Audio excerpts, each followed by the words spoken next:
नमस्कार विद्यार्थी मित्रांनो, इंग्लिश गुरुजी यूट्यूब चॅनलमध्ये आपले स्वागत आहे. विद्यार्थी मित्रांनो, या व्हिडिओमध्ये आपण वर्ग 12वी इंग्रजीचा युनिट 1.1 अँड ॲस्ट्रॉलॉजर्स डे या युनिटवरती 25 MCQ क्वेश्चन्स पाहणार आहोत. विद्यार्थी मित्रांनो, व्हिडिओ शेवटपर्यंत पहा, लाईक करा, शेअर करा, कमेंट करा. चला बघूयात आपण 25 MCQ questions.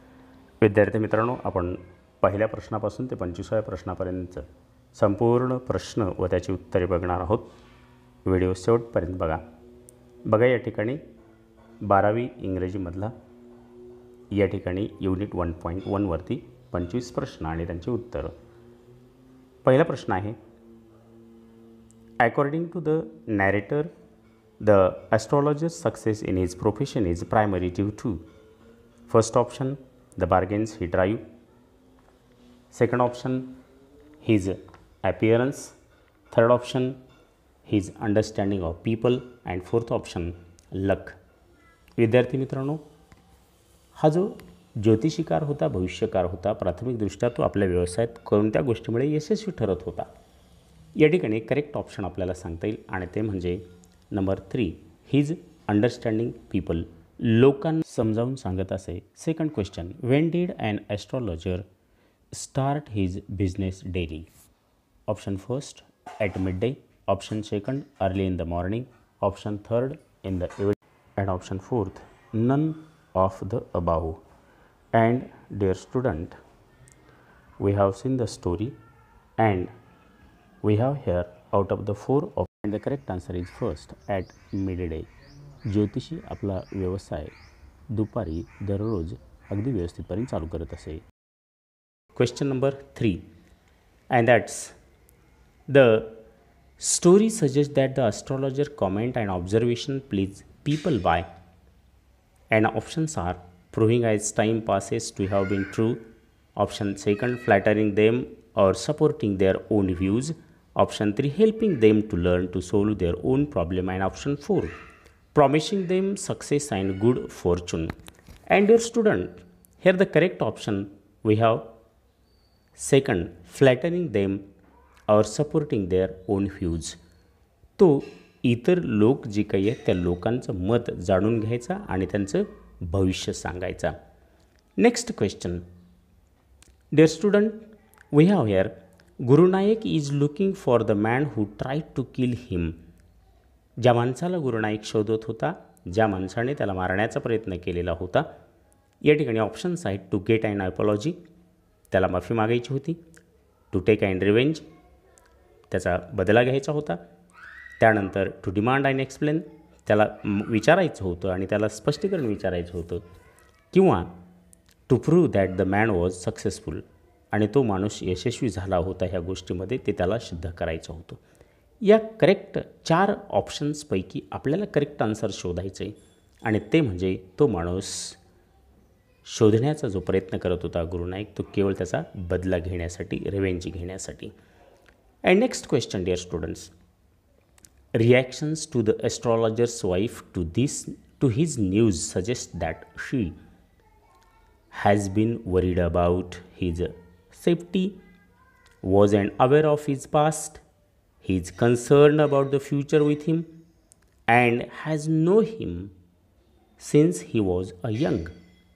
Look here, dear students, या ठिकाणी जे आपल्याला करेक्ट आन्सर सर्च करावयाचे यामध्ये, त्यामध्ये ती करेक्ट आन्सर अशा प्रकारचं आहे डिअर स्टुडंट्स, आणि ते म्हणजे second option, was unaware of his past.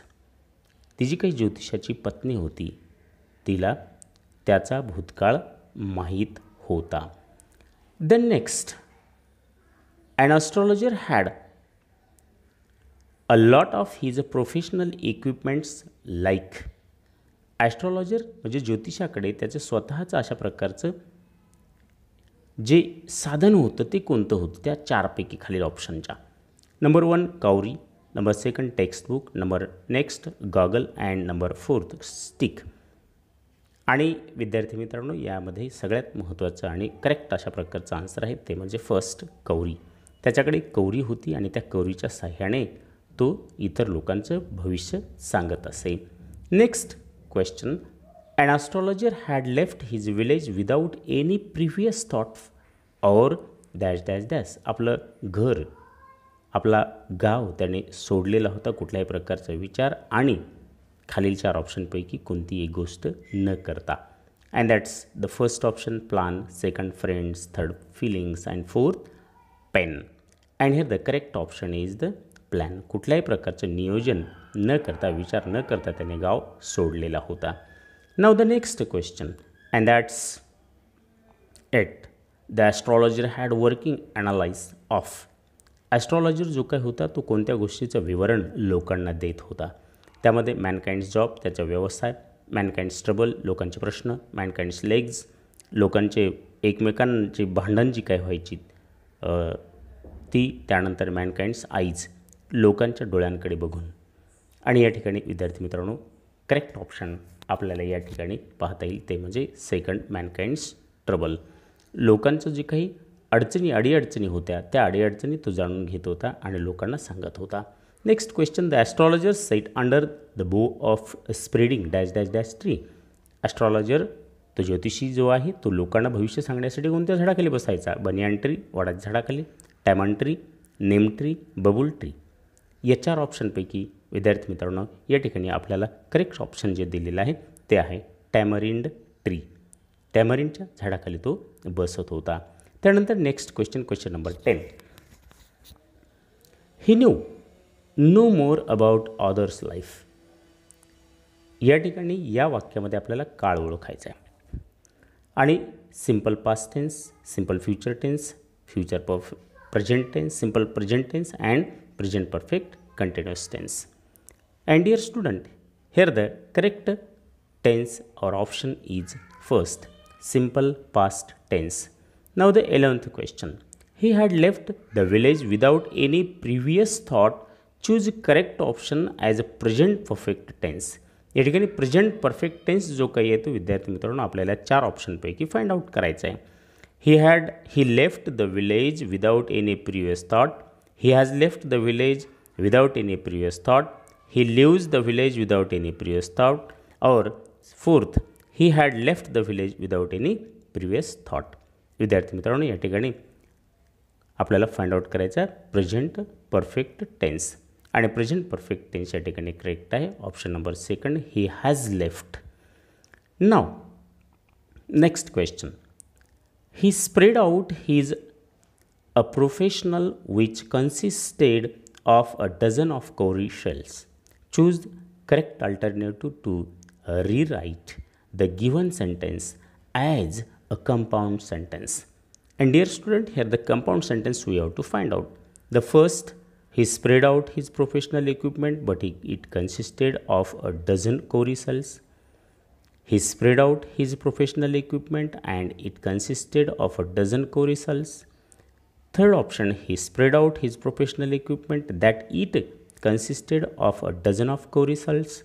And fourth option, he spread out his professional equipment and it had consisted dozen of cowrie shells. And dear student, here the correct answer is second, he has spread out his professional equipment and it consisted of a dozen of cowrie shells. Dear student, next question. The place was lit by the shop light.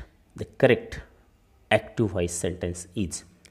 या वाक्यामध्ये active voice सेंटेन्सचं वाक्य कोणतं आहे खालीलपैकी ते ओळखायचं आहे.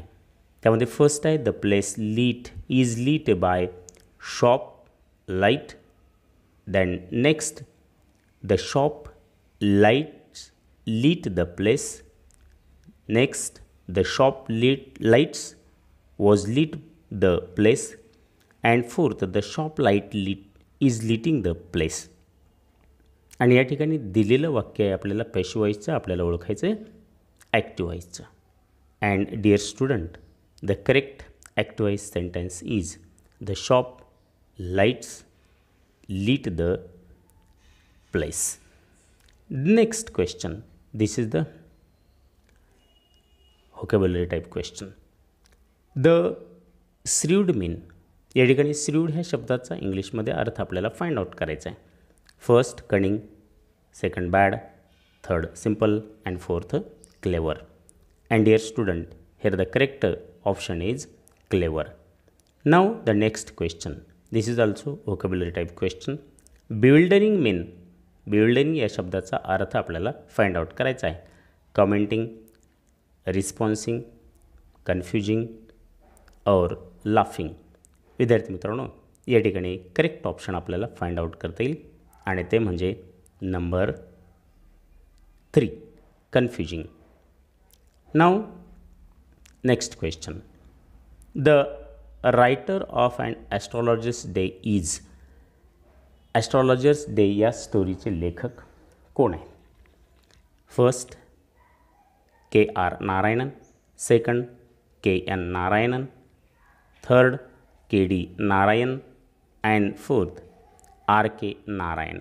आणि विद्यार्थी मित्रांनो, आपल्याला सर्वश्रुत माहिती आहे की ॲस्ट्रॉलॉजर्स डे या स्टोरीचे लेखक आहेत option number 4 RK Narayan. Next question number 17. The astrologer transacted his business by the light of flare, the light of eyes, the light of thoughts and the light of knowledge. Astrologer जो काय होता तो आपला business कशा पद्धतीने व्यवस्थित करायचा, आणि यामध्ये करेक्ट ऑप्शन आपल्याला आहे द लाईट ऑफ फ्लेअर.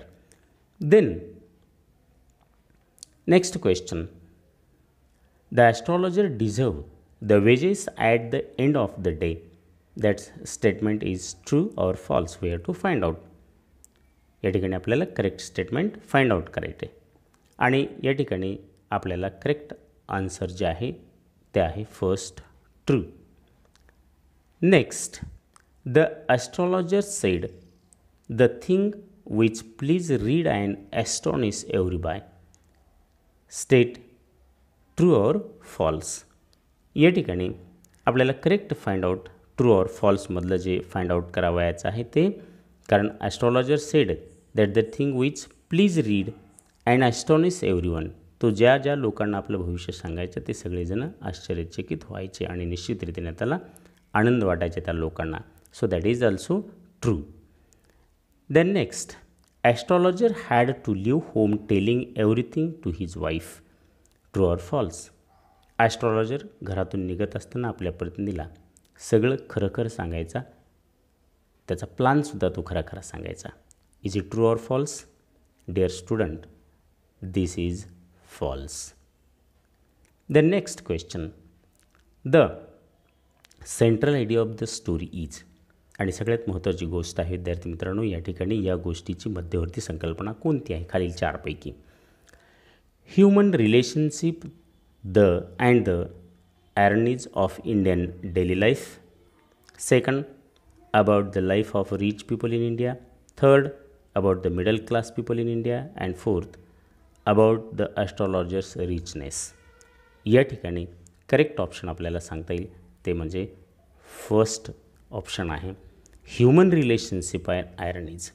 भारतीय व्यक्तींच्या आयुष्यातला संपूर्ण जीवन आणि त्याची उपहासात्मकता जी आहे ती या ठिकाणी वर्णन केलेली आहे. नेक्स्ट, राजाज डेलिकसी म्हणजे काय? राजाज डेलिकसी इज. फर्स्ट ऑप्शन या ठिकाणी आहे eaten by rajas only, eaten by astrologer only, the name given to a stale sweet by vendor or fried groundnut, and fourth option eaten by rich people in India. विद्यार्थी मित्रांनो, या ठिकाणी राजाज delicacy हा शब्द जो आहे अन्न पदार्थासाठी वापरलेला आहे कथेमध्ये. मग या ठिकाणी नेमका याचा अर्थ काय आहे? And the correct option, the name is given to a stale sweet by the vendor fried groundnut. जो पदार्थ या ठिकाणी उघड्या रस्त्यावरती बसून तळला जातो आणि तो अतिशय चांगल्या प्रकारचा असेलच असं नाही, परंतु तो चविष्ट लागतो. तो जरी स्टेल असेल, शिळा असेल तरीसुद्धा, म्हणून त्याला राजाज डेलिकसी हा शब्द प्रयोग या कथेमध्ये केलेला आहे. And next question, that's the stranger gave the astrologer. Dash dash dash.